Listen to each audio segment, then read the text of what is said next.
Okay, we're live. Excellent. Welcome everyone to the Runeterra show. We got What Am I, who I just saw has the most top cuts of anyone in any region with, I think, 9? Is that right? 9. 9 top cuts? No. Yeah, and Big somehow deal. I still can't fucking win one. So And then speaking of winning them, we have, no, I guess not the most recent champion, but the one before that, Prodigy, with us. And then we have the original champion, Pushby, who couldn't make it today, but we have the ghost of Pushby. And we have Santa, lover of all things Nasus. Yeah, okay. Sure. Sweet. We can say 3 times top cut, but that's fine. No, I think that's not nearly as cool. Speaking of top cutting, though, I just top cutted by beating Santa. So that is quite an accomplishment. Yeah. I gotta say though, I'm curious for you guys that top cutted before this one. Did this one feel less special because it was in one weekend? No, because it was like a little anticlimactic for me. I was like, I like finished round 9, went for dinner, assumed I didn't make it, came back at like 10 o'clock, found out I made it. Was like, oh shit. Tried to go to sleep, couldn't, stayed up till like 3:30, playing a few games, got up in the morning kind of groggy, played a couple more games, lost my first round and was done. It was like, well, that was fun, I guess. There's no, because like you guys all got like previously you had the whole week of like hype and stuff, right? You got to like talk shit and like there was a little, you got to do the little interview video they would show between rounds. And we didn't get any of that. I'm not saying it's worse at all. I was just saying for me personally, top cutting didn't feel like super special. I played one extra round and like that was it. I don't know. Honestly, I was kind of happier with it this way because just not having to deal with the oops, we're not actually doing anything. Like I don't know, spending a week just like frantically trying to figure out what your opponent's going to do and like researching the bracket. It's such a drag. I'm so much happier they did it this way. Yeah, no, totally. That I'm still very on board with. I would hate to have waited for that reason. Speaking of which, someone brought up a good, I forget who it was, mentioned that like they should, what do you guys think of this? They should reseed the bracket, not do 1 versus 32, just make it random. So that way people aren't like still doing that same thing. Because like I do what my opponent had brought in the Swiss rounds, and the lineup that I wanted to bring, happy to be good against them and the rest of the field. And like, yeah, just for the same reasons that like it sucked before when you knew who your opponent was. It still kind of sucks. What do you guys think? Weird. Well, because like it's like a really weird thing where like sure you know who your first opponent is, but like if you start trying to like actually go down the bracket, then it like you have to like pick like the winner of those two versus the winner of those two. Yeah. And like if you're looking to win seasonals, which I feel like most people are, teching just to beat your first matchup is like not a good strategy. Yeah. Right. Like, you can't like run a lineup. So here's like the thing though. My opponent, my first round opponent was on Thralls and Nami, and I wanted to be good into Thralls and Nami, so it was like super convenient. And then yeah, but also, like that just like worked out. Yeah, but like also it does matter though, right? Like I don't know, like unless you come straight first, like Cecil's prize money is like negligible, right? Yeah. And so like even just winning your first round is like qualifying for Worlds is like where the money is like really at. And so just like winning that one extra round is like a pretty big deal. And like you don't have to go hard into it, right? You don't have to go like some crazy like, you know, triple burn lineup or something. You can still just kind of like be sort of good into them. And like it's just kind of, if you just randomize it, it's just gone. Like, you know, why do it this way? Normally you seed in this way to give people that had a better record in the Swiss a better chance, right? But in reality, like it doesn't tend to end up that way because like the 7 and 2s that were like the top of the ladder end up being a lot of the best players anyway. Yeah. So like it's not an advantage to anyone to keep it that way, and it's just kind of like this weird annoyance, I think. I don't know. I'm for randomizing it. I'm curious to hear what you guys think. Yeah, I think randomizing it's fine. I don't think it changes too much either way. So Like Yeah, if I they would wanted to randomize it, that's cool. It means I don't have to research my opponent. Exactly. Yep. I mean, I've been kind of doing a low level protest against their failure to randomize it since seasonals has started. Like, I literally build 2 lineups and flip a coin every fucking top cut because I refuse to be metagamed. So if they actually finally do it, then I only need to build 1 lineup now. So it'll make my life easier. Yeah, I was curious. I wanted to ask you about that because you have 9 top cuts. What is it? Top 4? Is that the farthest you made it? Yeah, I've hit top 4 and I've always choked by then. Yeah, and like, It's hard. so having a lot of experience with it. What have you? I'm curious. Over the seasons, how your thinking of attacking the top cut has like maybe changed or evolved. Like, if are you trying to metagame harder? Are you, bringing just the best decks? Like, well, what you think the different strategies are? Does it depend on like what the meta is going to be? Yeah, for me, I'm always looking to find the extra percentage points, so I'm looking to metagame against what I think is going to be there the most. And for this one, I just decided I was going to crush PNZ Aphelios, right?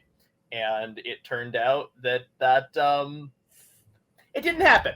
But the idea behind more than anything else is I know what deck I think is going to be in the majority of my opponent's lineups. And if I'm extremely ready for that, I have a solid chance to crush it all and take it, right? But I think that once you're in a top cut scenario, it's funny, right? You see the lowest level of Runeterra and the highest level of Runeterra, and the RNG curve kind of goes like this. The RNG is high here and it's high here. Because over here, there's, everyone's bad and we're kind of all flipping coins and slamming our creatures into each other and hoping somebody wins. Whoever draws better, probably going to go well for them, right?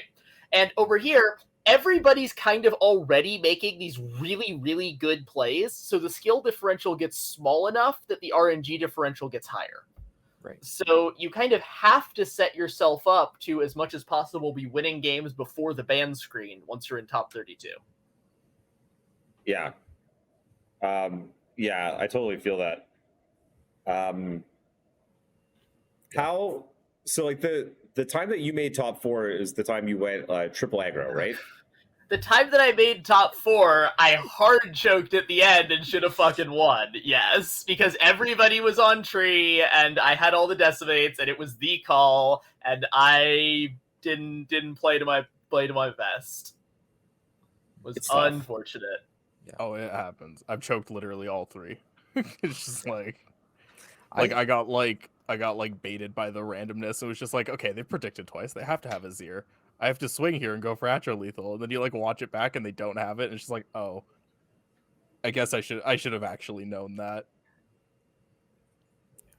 I have some thoughts. So like Jason, you were saying earlier about like how you appreciate it being condensed. I like 100% attribute the reason like I won mine to it being a longer week.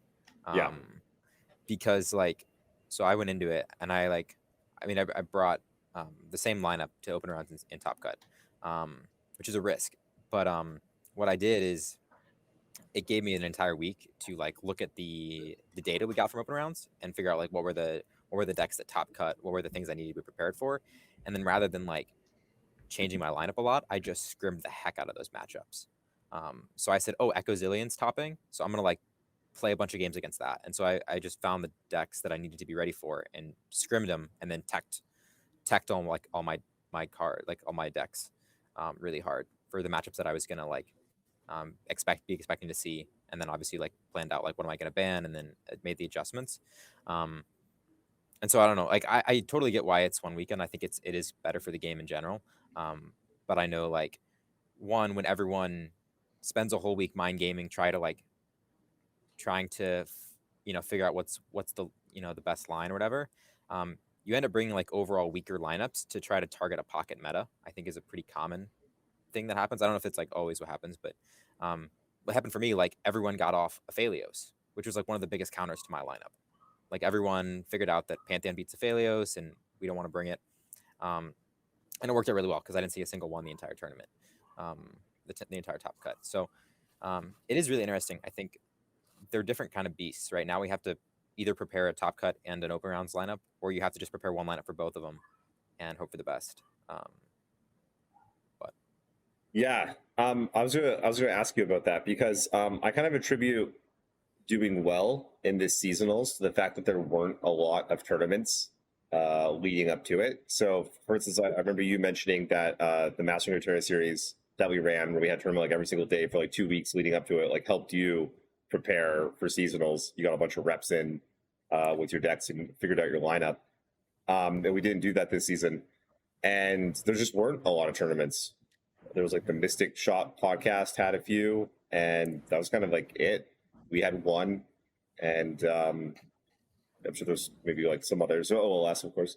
And people just seemed like not, and then combined with the meta being the way it was, like not really solved, people just seemed like pretty out of left field. Like I don't know about you guys, but I saw some lineups that were like, I don't know, kind of crazy, and like almost everyone's lineup was a little disconjointed. You know, there weren't a lot that were like really seamless that had like a, you know, I'm good into these decks, all good into these decks, and just totally banning these decks. And I think that's one of the reasons that I did well, is because people had a less chance to prepare. And then like you're talking about going into the top cut, I kind of like this isn't that surprising, but like I figured out that everyone would be on Thralls, and if not Thralls, probably Nami. And the majority of lineups were, like the vast majority of them. And I brought Azir Aurelia, Ari, Bard, and Fizz Riven to the open rounds. But Fizz Riven is not actually good into Thralls, shockingly. So I had to kick that out, and I went and found, I did a bunch of research to try and find a deck that would be good into those, a few other things. And I went with Poppy Tarek, which is really good into Nami and Thralls. But what I didn't do is like I found out late that I had qualified, so I didn't really have quite as much time as everyone else. Like if I had like, I don't know, 4 more hours, like I got that lineup and it was really good into Thralls and Nami. I'm really happy with it. But like I didn't tweak my my Ari deck at all, and I still had stuff like Nopify, for instance. So like I played against Thralls, I drew 2 Deny, 1 Nopify in my first like 5 cards, and just had like 3 dead cards, and like kind of just didn't get there. And that matchup's, you know, just good. It's not like a slam dunk. And I remember thinking about like, you know, if I had just like a little bit more time, or if I just put in the time like before seasonals. So like you're talking about, like, yeah, you do have to, I don't know, come even more prepared almost. So like it's definitely gonna reward people who are like ready to like make that switch really quickly. Another weird thing, this is also weird, no one's really talked about this. Jordan, I'm curious to get your thoughts. So like 5 members of our team qualified for the top cut of like 8. Plus you could throw in M-Tux from the squad, and all of a sudden, like, our chat just kind of went dead because it was like, you know, we talked a little bit amongst each other, but it was like who am I supposed to be scrimming with now? Who am I supposed to be testing with? And, you know, we, especially like when we didn't know what the bracket was going to be, like we could have been playing each other first round. We don't know. And so everyone kind of just like started doing their own thing. And we didn't really get to help each other a whole bunch. Not like, you know, we all have other friends in the community and whatnot, but it was funny though. Did you notice that, Jordan? Yeah, it's definitely a little bit of that awkward moment where you're just kind of not sure exactly what you're supposed to be doing, because I don't know, like we're all still a team, right? But on the other hand, you can't just say I'm gonna 100% do this when you don't know if you're gonna be playing the guy in round 1, right? It's, unless you're on the exact same lineup, in which case it's fine. But none of us were really like that close this season. Yeah, I thought that was funny. I wasn't prepared for it. All of a sudden, it's like, you know, I check back in after like an hour. There's like no messages. Like, and like I need someone to scrim with, and I was like, let's see. Nope. Sleeping. Nope. Yeah. So that was funny too. Once the bracket came out, though, we're like, oh, I'm not playing you till like top 8 or something. Like, now we're good. It's cool. Didn't matter so much. Okay, let's talk about some new cards now, because that's what everyone wants, right? Let's be real. Yep. I've only played against some of the new cards. I've only played a handful of games, but I love tryharding at the beginning and just being the fun police a little bit.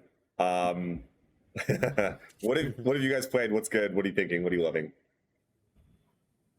I think my favorite deck so far is the Demacia Akshan Kaisa deck. It just like it has so much value and so much pressure and does so many different powerful things, and it feels like it's just really, really solid all around. What does it do? I mean, it's just like Sivir, Warlord Sivir, right? It's Sivir Akshan, except all of your cards are better, and you level Akshan faster, and you have an 8-drop that reads you win the game. Pretty good. Wait, Like, what's the That 8-drop? card is crazy. The Abomination. Void. Yeah. The Void the Abomination. 3/3? No, the 5/4 that has evolved, so it's basically a 7/6. Yeah, It's a pretty 7/6 nasty. and it gains all positive keywords Yeah, that it's a allies build. have had that game. It's a build your own pantheon or arsenal. Yeah. Oh. Yeah, it's Arsenal, but not random. It's Yeah. like it's really good. When I saw it at the beginning, I like didn't even click on the evolve keyword, and I was like, keywords are good, but like 5/4, and it was like, oh wait, that's like Dude, actually I just saw that that's card like and I actually knew that just card was gonna be- Arsenal. I knew it was gonna be nuts when I saw it because I played so much like Zarazillion and stuff. Arsenal side. Yeah, that card's crazy. So it's pretty okay. Oh, so it gets +2/+2 once it evolves. It's always they're evolved always when it comes evolved. down. Yeah, Oh. Yeah, there's no pre-evolved version of that card. You play it on 8, Honestly. you have a 7/6. if you're playing it on Something- 8 and it's not evolved, something went wrong. You probably Something already I lost. found really funny about that card is that it gains the keywords in hand. And for example, the Kinko student, the 2-drop for the Shen support that gains barrier, also gains barrier on board when you give it a barrier in hand. So Key Guardian and drawing that card gives you barrier when you draw it, which is Huh? That's leveling funny. Shen for nothing. Like you do nothing and you're leveling Shen if you have it on board. Or you can Wait. power speed get barrier with Key Guardian if you have it in hand while drawing a card. It's insane. What? I don't really understand how it works. Is Shen actually going to be good? Is the Roji Shen Kaisa actually a good deck? It- I play a little bit. I went 7-0, but I'm playing still against New Brew, so I don't know really. I Yeah. threw a one of Ghost because Ghost is good, and you can immediately play Ghost plus copy with Kaisa and attack with both, which is pretty good. But the 8-drop is actually insane. Like it wins you games. And giving double attack to that thing, it's also very, very good. Oh, that's fun. Oh, you can get like other keywords? It gets double attack because you play the Shen boat, and the Shen boat gets double attack to something with barrier. So when you play give barrier to something, it has immediately double attack. So by the time where you play the egg drop, it has double attack plus all the other keywords you play this game. Now that sounds good. So it's a pretty okay time. Oh yeah, all allies have had this game. Okay, so not like allies in play.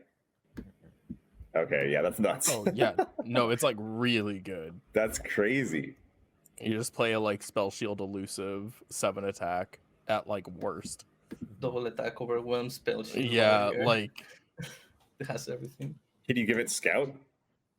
Yes, How do you? it's not you random. have to so play can- scout. Not in this deck, but you have to play the Demacia version.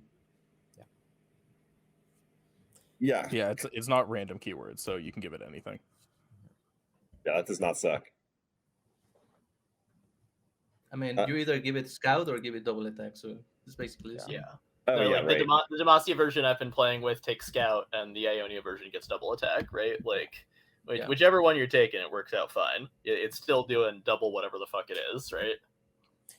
Well, and the ability is really good too for clearing out all the little units on the board and popping all the spell shields and barriers and stuff. Do you think it's like actually good enough though? Because I felt like the format, the meta, was at a place where like you need to kill around turn like 7. That was kind of like the paper craft, the line in the sand. And if you killed after 7, like you might have a hard time. I think if you're running quicksands, you can delay like papercraft decks to like kill on 8. Like that's not like a crazy. And just like other stuff. It felt like a lot of things like thralls. Yeah, but quicksand You know what I beats mean? everything that kills on 7. Honestly, like if you're Yeah. trying to swing in with 3 thralls, suddenly you just chump block 2 of them. You I've also also- can play a bunch of lifesteals units, so you don't die that early. Yeah. Yeah, you like the can Shen play one the- has the- Spirit Refuge too. Yeah, Spirit Refuge plus the Testy Faithful. You can play a few. Yeah, Honestly, I mean, like Sharing that with you. I played Sorry, a little you bit of go. papercraft today, and I mean you just play Supercharge, and then like anything is a papercraft target. You can like play it on like you play the Fey Librarian, and then you like stick the papercraft on that, and then you give it overwhelm and stuff. Overwhelm spell shield. You can do it like a Merciless Hunter. I mean, like literally anything in your deck can just become like an OTK.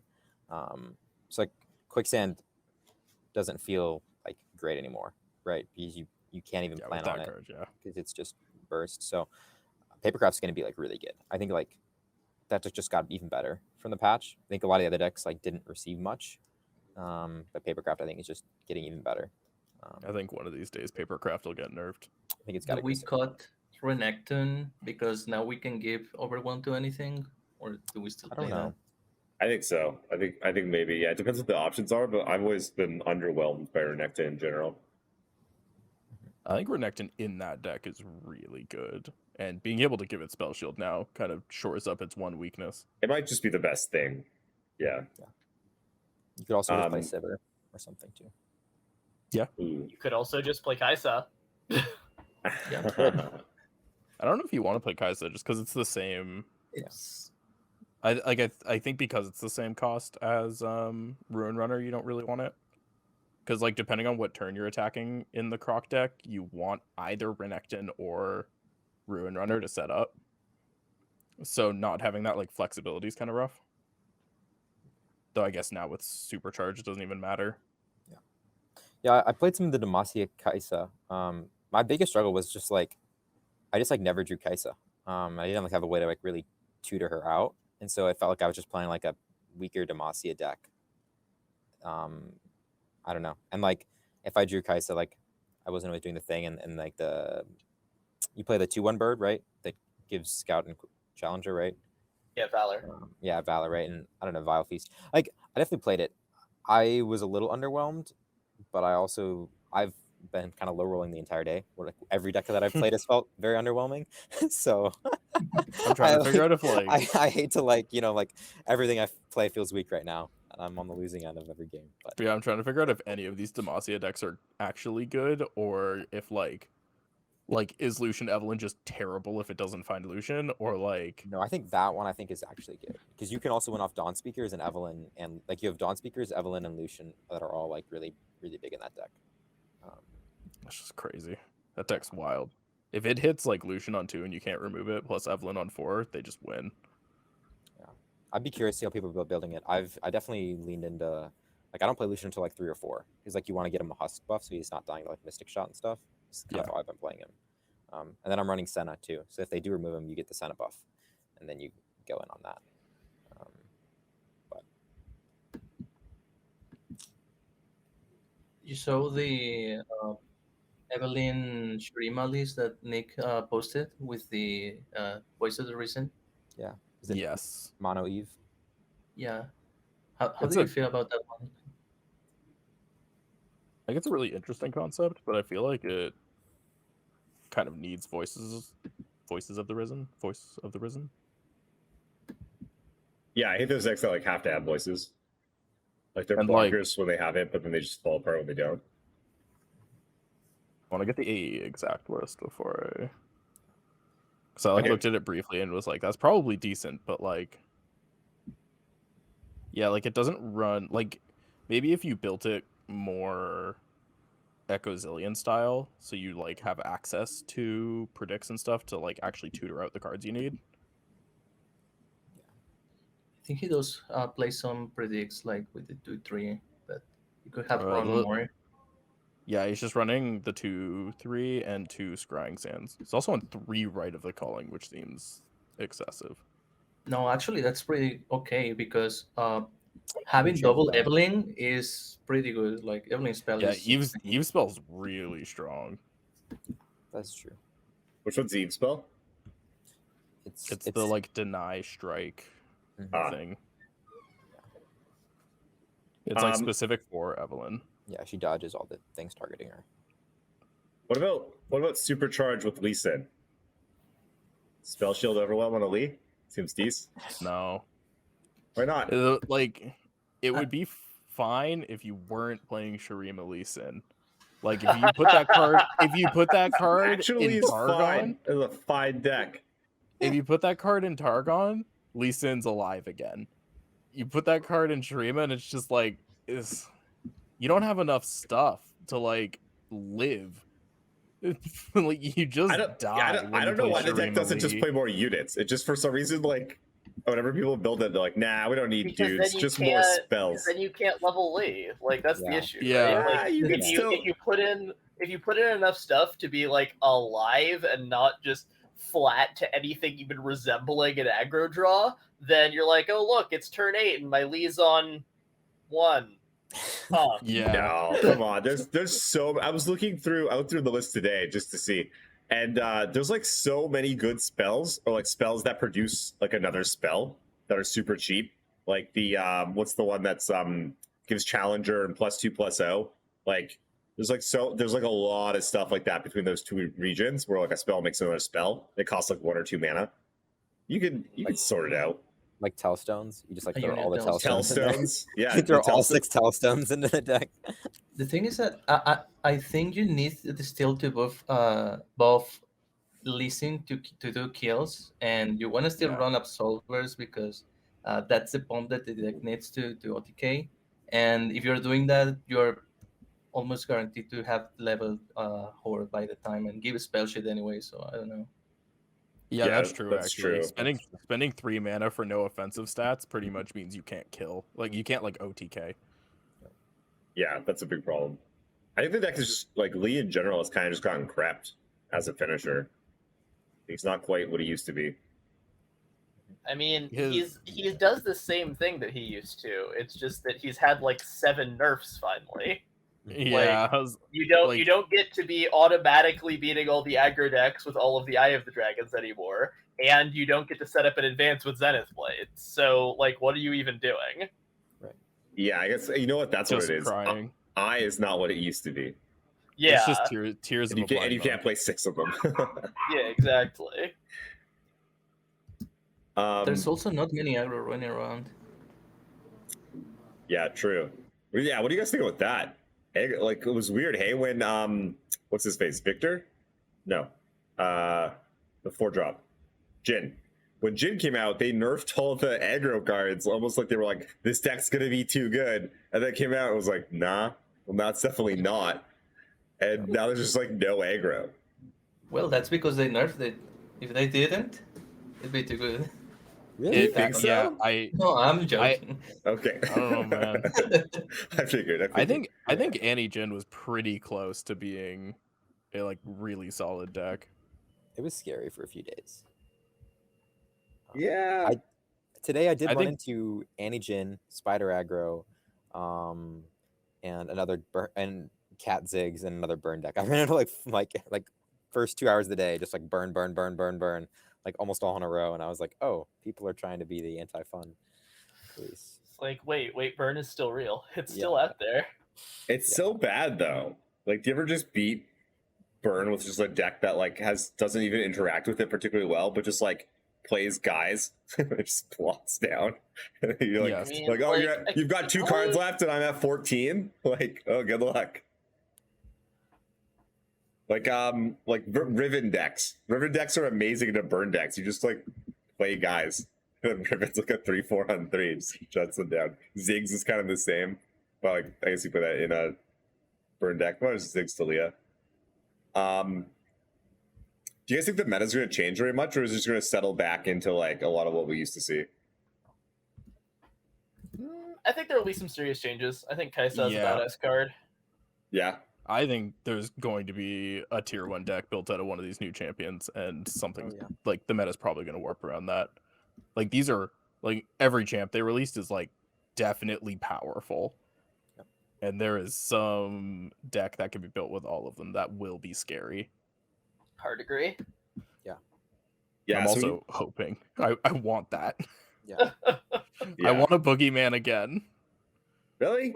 I liked last season. Did you guys not like last season? No, I don't. No. I don't like I don't Oh. like a ladder without a boogeyman. I mean, I It's felt like fine. as P&Z was the boogeyman. Yeah. Yeah, it was. PNZ was beatable though. Like it wasn't like there's no, No, it like wasn't. without No, a it tier wasn't. 0 deck. Aphelios PNZ was totally beatable. It had draws that were like gross. Yeah. But like every deck has that now. But yeah, without a boogeyman, like without like a It was tier pretty 0 fucking deck. good. Like you could even make a lineup that targeted it really, Yeah. No, Trevo just but like ran through everyone that tried to like target Aphelios. right? I was like, oh, this is nice. I love it. It was like really hard. You had to play some like you had to play Field and Rush, and then like Thralls was good, and then what was the third one that people tried to jam in? Timelines. there was So Timelines, wonderful on that. timelines. And then he beat the timelines deck. Timelines. He just You, burned him you for can't like play timelines and FTR at the same time, though. yeah. you. Oh. Yeah. Yeah. Yeah, So cutting like, trouble come on, from you either's don't bad. think that's like You the can play Anemia. boogeyman? Like that's pretty. But like pretty so the like boogeyman. but like even just the patch before that had like pre-nerf thralls and like the meta hard warped around that. Yeah. Like Yeah. Aphelios P&Z like was a really solid deck, but it's because it had like 55 matchups across the board. Like it had like if you were a Even really better, skilled I think, pilot, no? it wasn't like crazy. Like it was a really solid deck and it was also deceptively hard to play. Yeah, so But, that was my like- take. That was my take on it. It was that it was just really hard to play, and people played it poorly, and still it crushed. But against like the best players, like they play it really well, and their win percentages were really high. And it was But yeah, like that it was it like makes the slightly meta favored against hard. everything. yeah, that's but like that's Right. not like meta defining because like you're still taking games off of that. You can still build like FTR into Aphelios PNZ and like that's a really hard matchup for Aphelios. Mhm. But like when Thralls was meta, the entire meta warped around beating Thralls. Like you saw like a ton of landmark removal and like stuff like that. So then you have like the really fun like rock paper scissors of like this guy is targeting Thralls, but he's going too hard, so now his deck is weak to mine because he's running all these scorched earths and like I'm just hitting him in the face. And it's just like I really like the mind games and like the kind of meta games. Like I like playing in those pocket metas. Yeah. But like last meta it was kind of just like a million different decks and trying to like find something to just spam was so hard. Well, I think it's interesting that you just described it as like that really fun rock paper scissors thing because I know that No. a lot of a lot of the community looks at that as something they don't enjoy. Like that's something Yeah, that they want to try to get away from as much as possible. I think for ladder play, last season was maybe the best season we've ever had. Oh. Just like for like general ladder. But I think like wanting to play in like because I want to play like best of one on ladder, like it's just like I want to have an idea of what I'm going up against. Otherwise it just feels like I'm like beating my head against a wall and flipping a coin every game. so my thoughts were like it felt like both players were like playing solitaire, or like if you ever played those card games where it's like Yeah. everyone's doing their own thing and then like whoever does it first wins. That's what like the metagame felt like. It's like you queued into a game and both players were just like racing to do their thing, and both of you went down to like 2 or 3 or 4 HP, right? Because it didn't matter about the board. Like whoever did their thing was going to win. And so if you're Papercraft, you're like, I'm at 3, I'm fine. If you're your Thralls, you're like, I'm at 5 and I have leveled Lysandra, I'm fine. And to me, that just like felt like very far from like the Runeterra that I like really enjoy, right? It wasn't this game of like incremental values and playing around combat tricks and like buff spells and rallies and deny. It was just like everyone just doing their thing. There's very little interaction and someone's gonna win, and it didn't feel like super earned. It was like, oh, they drew better, like they drew their curve, they drew the nuts, they win. Or I curved out, I did my thing, I won. And I don't know, that just like felt very frustrating as a player. Trying to play any Papercraft mirror was like often decided by attack prio. Like trying to play like a Fizz Riven mirror, if you're attacking on 5 and get to slam Papercraft on a Fizz, you just beat the other Fizz Riven player. Yes and no. or slam papercraft on anything. Yeah, you're definitely not wrong. But I played Fizz Riven more than probably anything. And I actually had some like really interactive games, like the what is it, the Tellstone, the one that gives Whirling Death, and like Noxian. wall ups, Yeah. and like I don't know, friendship, and like the little fringe one-ups and stuff that you played in your deck, like ended up like mattering like really often, and like the way that you order your spells, even try and like protect your units.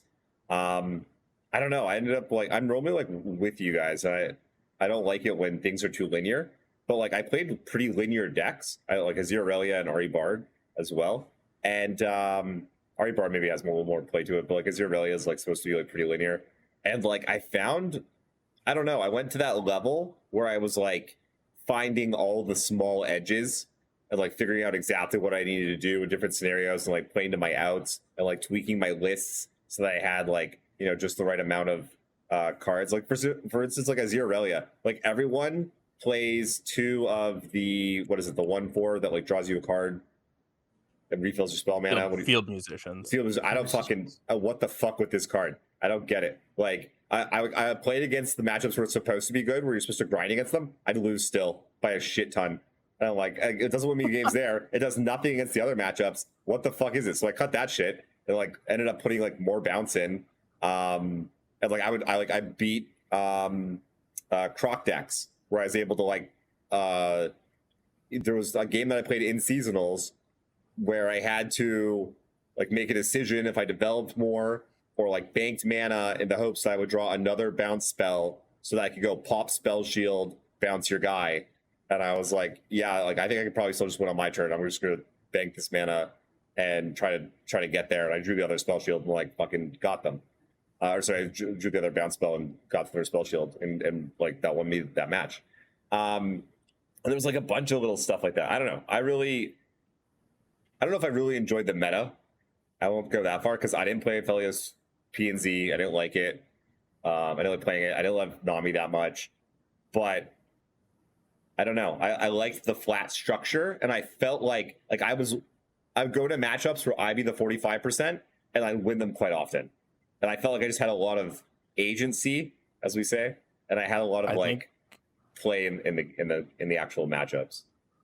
I think like the situation, like that, like a game state you just described is like the issue with the meta. Like if you didn't hit that second bounce, did you just lose? Like, is it just like one, like so many games, especially with papercraft decks? I really hate papercraft as a card. Like, especially with papercraft decks, come down to I'm slamming this on a Ruin Runner or I'm slamming this on a Fizz or whatever, and it's like, do you have the answer? No? Cool, I win. Yes? Okay, I guess let's either remake or I just lose. So it's like you just like build another papercraft and swing in the next. Yeah, I mean, like there's still a lot to it. Like I see people fuck up all the time playing their papercraft decks. Yeah, but like that's not. But like, how often do you go like guy like Winding Light? Like, is that different? Slam one, like make guys slam Winding Light. Yeah, guys light. Guys but that's light. Guys Nami. Like, yeah, okay, you play a bunch of spells in there and stuff, but they're all kind of interchangeable, and like as long as you're not like an idiot about it.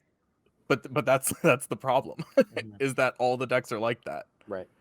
I mean, where okay. it's like, so you weren't excluding those decks. So like, not like just papercraft, like it's all of them. Yeah, like last expansion we had the papercraft deck blew up. We had Nightfall, which is give overwhelm to everything. Like before that, we didn't have like ways to, like we didn't have ways to close down the board. It's like I'm winning the board, great. How do you convert that to lethal? It's like rallies or like it was hard, right? But now it's like, oh, I can just give my entire board overwhelm. Like we knew that was going to be like a powerful way to win, and then it was like Thralls. Like that's why Thralls was such a good finisher, right? Because it's overwhelm on like massive units, right? Yeah. Before this, like the board mattered a lot more, and you're like, well, do I want to make these trades? Do I like want to like full swing to push like 5 damage, but I'm going to lose the board, right? You have to like make these tough evaluations of valuing board state and stuff. And now it's just like, no, I just like keep building up my board, and then I slam Winding Light and then kill you. Or it's like, right, I just like play defense until my Thralls all pop and then I kill you. and so it makes these like back and forths a lot less meaningful. Yeah, no, I get what you're saying. A lot of the decks are very linear, very powerful. Like literally all the ones we mentioned, those were all the top decks. And yeah, normally I hate stuff like that. I felt like there was like little edges to be gained, or like not even little edges, like pretty significant edges where people were making a lot of mistakes with just like, I don't know, just trading when to use their mana. And like, I guess for me, like, you know, when we're talking about Prodigy, where you know, you have the incremental advantages and you slowly grind people out and you're like playing around combat tricks and everything. Like, it almost becomes like too much depending on the matchup. It's like, it's a lot to figure out in a matchup and like learn. It's like, and I don't have time for that shit. Yeah. So it was really hard meta, this meta where it's just like, just little like kind of smart decisions. And like, you gotta think about like, will you draw this? Will you use your mana there? A lot easier was right up my alley, which is probably why I liked it. But like, typically I don't like that shit either. But I never felt like, you know, in matchups where you just feel like there's nothing you can do. I never really felt like that. I always felt like there was like chances, but probably because again the decks were super literal and busted. Just like crazy. Sometimes you just get them. Yeah, like the metas I like the most are the like, especially for tournament, are like the like playing, like I know TF Fizz was like really overtuned, but like those metas are super fun because they're very, very difficult decks to play that last a while. Like the Nasus Thresh and like Freljord stuff was like one of my favorite tournament metas to ever play in, because it was just so fun to do. Like Nasus Threshmirs are legitimately fun and like legitimately skill testing. Those decks were both like pretty easy to play.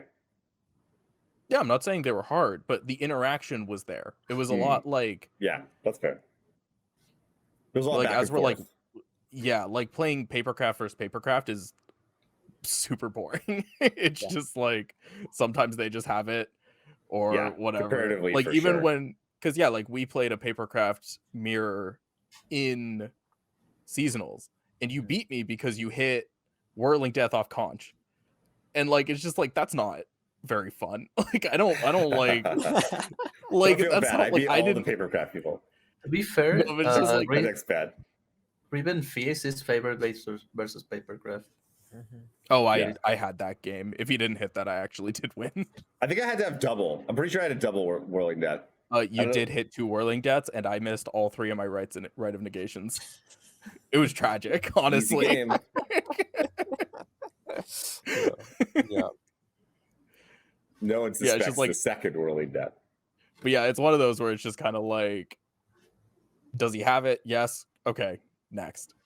That's why Shadow Owls can be healthy for the game, actually. Like in Shadow Owls and Demacia, I think when Shadow Owls and Demacia are good, or like when one of them is good, it like keeps stats honest and keeps board states, like board states matter when Demacia is good, and then Shadow Owls is the same thing, right? Like removal is important, games go longer, you have to manage your resources. I think killing Pantheon was a mistake. Like actually, I don't even like Pantheon's design. Dude, I don't like it when Demacia is good, because like fucking Rally's just so annoying. Rally's just so fucking annoying. I don't want you to be able to attack me on my fucking turn, or like, and if you can, have it be like one card, not just like a shit ton of cards that could do this. It's like, it's just too much. It's too much to deal with, man. But see, now you can just do whatever you want on your turn without ever having to like worry about your opponent. That's like you have to be scared. Yeah, that's why Demacia is good. Like for a metagame. I don't want to be scared. I want to use all my fucking mana and just not have to worry about you attacking me. Go play Hearthstone then. Yeah. You've got your game. Go ahead. You can't block. Like that's I'm gonna play Magic. Pokemon's like that as well. I don't know, man. Like, it's too much though. It becomes too much sometimes. Like especially when there's so many rallies that are good. Like just make like one. Just have 1-3 of in your deck. That's enough. Like 6 fucking rallies. Like fuck off. I actually do agree with that. I think rallies are way too strong right now. But yeah, I guess what I'm saying is just give us best of 3 ladder. Thank God, give us best of 3 ladder, please. Just give us best of 3 ladder. I want it. I want it now more than fucking ever. Because like I said, I think the reason I did good this seasonals is because all you fucks couldn't like go test all your fucking tournaments. You're down here in the gutter with me. We didn't have a whole lot of time to prepare, and the little bit of fucking prep I got was just enough to get me there. And then I was like, man, best of 3 ladder. God damn, that would be good. I would play a lot of that. I was also thinking about just the ladder system in general, how stupid it is. Like, this is my 4th time going 7-2. Yeah. 4th time going 7-2, first time making top cut, only because, like, I don't know, it just fucking the tiebreakers went really low. That was another reason it didn't feel like particularly special or anything. Like, I've done this before. Not that good. But like, I don't have time to grind best of 1 ladder. So like I don't make top cut. I don't have like, hey Santa, guess what? 4 top cuts, bitch. You only got 3? No, I got fucking 1, so I can't fucking climb the ladder. Hey, but if it was best of 3 ladder, that's like I would that there's something to be gained there. I can go fucking test for seasonals while climbing the ladder instead of just being like, oh, winding light again, huh? What a bandit. Winding light again, huh? What a bandit. Winding light again, huh? Like, fuck. Fuck off. That's my problem with best of 1 is that I'm forced to play it.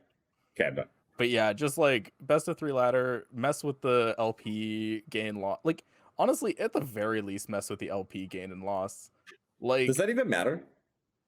It's brutal. Getting like once you get past like 300, getting plus 15 minus 25 is insane. Yeah, but like if it was easier, if you climbed easier, everyone would climb easier. It would affect everyone equally, right? Like, yes and no, I guess. I don't know. It's just like it feels like it's just like a feel bad. Yeah. Right? Like how quickly you can drop is really punishing. I think it does there needs to be like a fine balance because if it was easy to climb, then whoever just had the most time would be the highest on ladder, right? Yeah, but you don't need to make it that easy. But like you need it's probably like a 65% win rate you need right now, or that's something. kind of absurd. It's like but I mean, like 63 is technically climbs, but like you're not climbing. Yeah, right. And like 65%, even that is like barely climbing. Like you need to like right now you need to basically have a hot streak, get to like 700 LP, and then sit there. Like you can't like grinding ladder right now is brutal and honestly just like barely worth the time. Thank you. As we're like, if it was best of 3, I'd be down. Like I've only grinded for 7-2 once, and like I made that seasonal because like I went 6-3 when I did it. I mean, that's actually so tragic. My whole strategy is like you just like play a bunch. Like I just like play games, like deck build, tweak things, whatever. And then whenever I find a deck that's broken, and like is it good in the pocket meta, it's like okay, this is like I have like a 2-day window to abuse this deck before people like figure it out, and I just like go slam a ton of games, get my LP, and then post it to Twitter so no one else can do it. And then, dude, you're so strategic. You're so strategic about all this shit. That's hilarious. You guys should hear all his strategies for ladder climbing. Man, he's all over this shit. Then call it a day. He's good at it, man. Yeah, that's what I did with like the Poppy deck. I was like, Thralls is broken. How do we beat Thralls? And then, good old Demacia rally. Demacia rally, man. Good old. Yeah, that matchup's so free. I got a message from Hanzo. He's like, dude, stop. This deck actually wins. Like, because all the other Demacia decks were like actually losing to Thralls all the time. He's like, stance of time is broken. He's like, your deck actually beats me. Like, stop. Like, stop. It hurts. Funny. Yeah, that's my problem with best of 1 ladder. It's not that like it is a best of 1. That's fine, or that it's a ladder. It's that you have to play it. And trying to be competitive. Like the advantage that you get from having the 7-2 buy is so fucking insane. Like it's crazy. There's just like not a better way to do tiebreakers. I don't think there's like definitely unless you want to run. There's like a really interesting thing you can do. Here's a really fucking easy. Here's a really easy one for you. It. How's this? Off the top of my fucking head. How about you invite the top 64 fucking people, and then basically everyone in 7-2 makes it. You play one more fucking round. I played one round last Sunday. I could have played 2, maybe. Like, it's not that big of a deal. Let it be top 64 people. That's it. They would have to cut payouts, though. No, you can just leave it the same. Guess what? You get you get some gold. You get some coins if you lose in the first round. Problem. That'd actually solved. Be cute. Go. Like.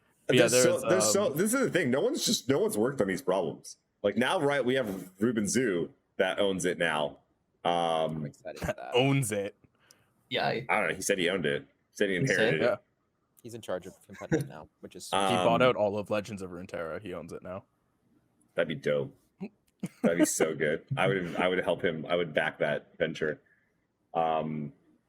Yeah, I'm speaking of which, remember when they said we get a roadmap by the end of summer? Coming up. That's good. Fingers It's coming, right? fucking crossed. All of August. So after the seasonal, right? We'll get it probably. I do have Yeah. like actual faith on. I mean, Like, I if we're think, being like- if we're being real, everybody knows that summer ends in October, right? Come on. But yeah, I do think like post Worlds this year will actually be a like up and up for the game. Like a lot of Yeah. people have been like really scared with everybody leaving and stuff, but it's like with people leaving the team, the people you want in charge are getting those positions. And like that's exciting. So like even if the team's smaller, better people in positions you want them There's also in is people really joining cool. the team too. Yeah. Mhm. Yeah, I agree. I'm pretty excited for next year. They like like that 7 months between fucking Worlds and beginning of this year was a real like I don't know what the fuck happened there, but that was a big left turn or whatever. And I feel like we're coming back. It's like a roller coaster. Like coming back to the top again. We're like, okay, is it gonna like are we gonna take off now?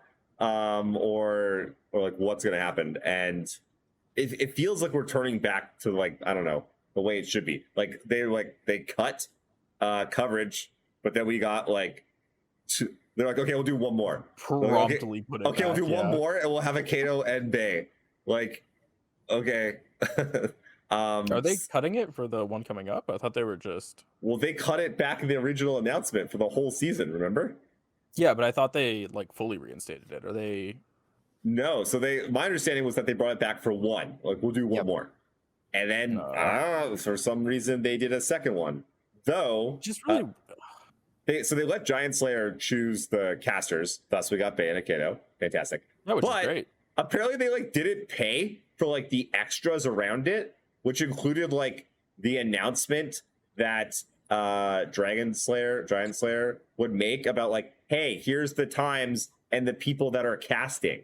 That's why there was just no fucking announcement ever. Can you fucking Yeah. believe that shit?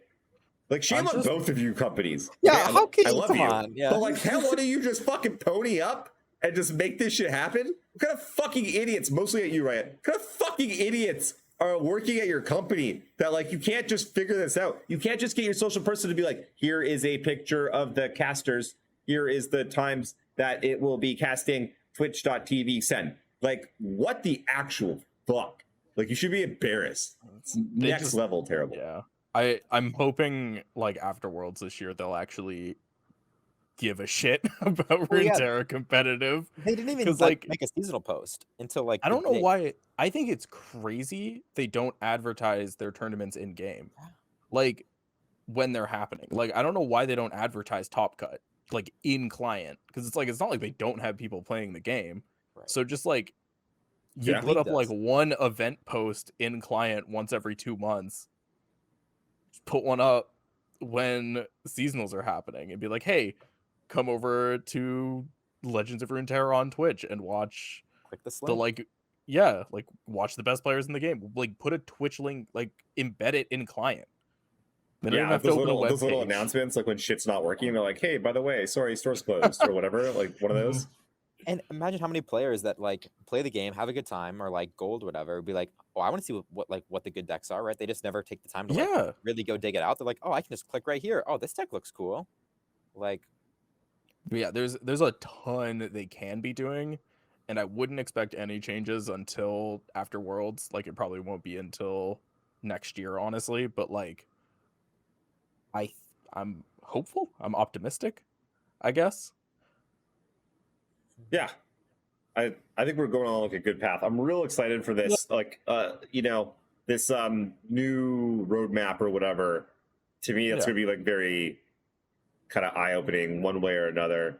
It wasn't a lot of time for them to kind of change things around, but we'll see how far they go into the future because like they did announce that they want to make the new competitive limited format next year, so like that could even be on there. Like they could plan out like into next year. Oh, here's another thing. You know how we're like well on our way qualifying for Worlds? what the fuck are we playing for? Oh, who knows? Yeah. Who? Runeterra and I don't Pride, know.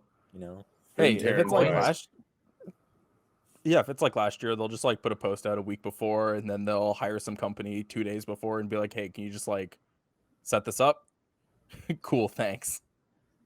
Yeah, I mean, I think Worlds will go well, but like, we're like halfway through the qualifying season. We don't even know what the prize pool is. Like, Yep. it's kind of fucked. No, it's like buy these lottery tickets. We'll tell you what the prize is later. No, that's not how it works. What the fuck?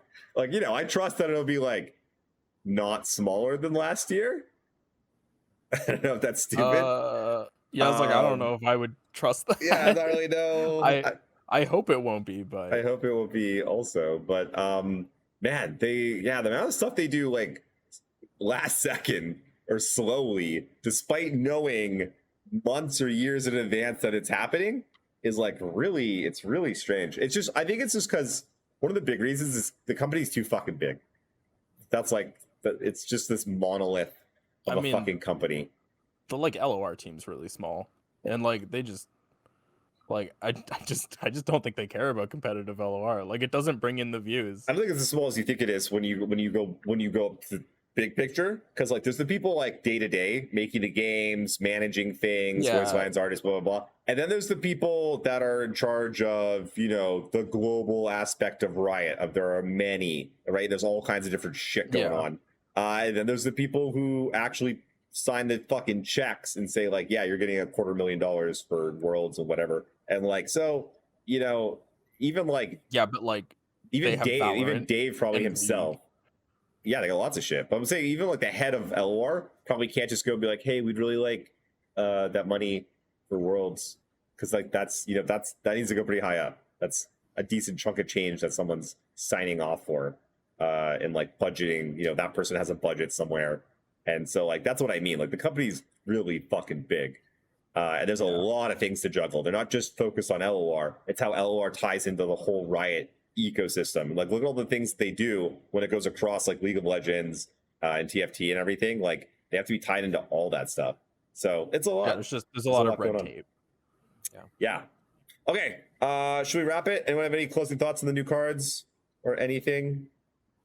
Yeah, we didn't even talk about Gwen. I just assumed you guys would Gwen's do just that. good. Gwen is Gwen's just just like, like good really anything. good. Yeah. You think Gwen's Gwen's the best like one the or only no? champ I've Kaisa. I think Evelynn might be better than Kaisa. I haven't touched Kaisa yet though, but I haven't even played against her. So I'm not sure. I've been having a lot of fun with Kaisa. I think she's real. Yeah. Gwen requires like no build around, no like you don't like there's no cost to playing Gwen really in your deck. Yeah, Will is just good. Like doesn't require anything, and Kaisa is more like flashy. So Kaisa's a think win that's that. condition. Right.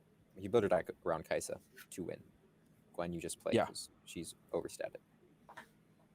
Yeah. That's Gwen's real good. okay. Real quick, what do you guys think of about them bringing in some new fucking keywords? Like, I'm a little tired of like all the champs just like having quick attack, basically, or like, I don't know, or overwhelm, or like they're kind of like. I mean, literally, Gwen just came out like with her own keyword. Like Hollowed's really cool, actually. Yeah, they have been bringing out new keywords. I was thinking about this. Like they do come out, but like, I don't know, like lurk or something. It's just like, okay, it comes and then it goes, and then it's like. They've You know been what I mean? printing more. Like they've been like slowly printing like lurk support and stuff. I think after they like printed all of their like Bandle City, they've actually been doing a decent job of going back. Like Blood in the Water is huge for lurk. Yeah, you know, maybe it's that I want more backline champs. Maybe that's what it is. It feels like all the champs are just like, okay, you've got like, I don't know, so like seemed like a lot of them have quick attack for the longest time, and that was the only way they could attack. Also, if they didn't have quick attack, like you just chump them and then kill them, and like they kind of Heimerdingers. You want the Heimerdingers. I do. I want more Heimerdingers. Yeah, I want Kench unbenched. That's what I want. Oh, I love that champion. Yeah, now we're talking. He's so terrible. He's so bad. I don't even know how to fix him. Like I want Dragons to be good. He's so Dragons has been like tier 2 forever, but like they're like tier 3 or 4. It's like Twisted Fate. Like Twisted Fate's fucking awesome. Yeah, I just a want more. fancy. I want more champs like that. I think if you give Tamkench another win condition other than the Star Springs, it can be real because just relying on that, having so many landmark removal is what makes it terrible. Yeah, Star Spring is Yeah. not it for him anymore. Star Spring's not it for any deck. Capture is just like kind of shit. Like it's not particularly great. I mean, capture is a cool mechanic if you can like gain those stats of your allies and spit them out and obliterate units. There's like a lot of cool stuff Tom Kench does. It's just that like everything he does is so slow and he's so fragile. Yeah. If you kill him, the game like ends. Well, like the best thing he did, and yeah, go ahead. So I was just gonna wrap it up. Yeah. Okay. That's this for us. Thank you guys. We'll be back next week. Jordan, it was good seeing you. Push Me, thanks for joining us. Santa Prodigy, thanks for jumping on. If you guys want to see more of them, go check them out at the Squadcast. It's probably come out like the day after this one. All right, guys. Take care. Talk to you next week. Peace.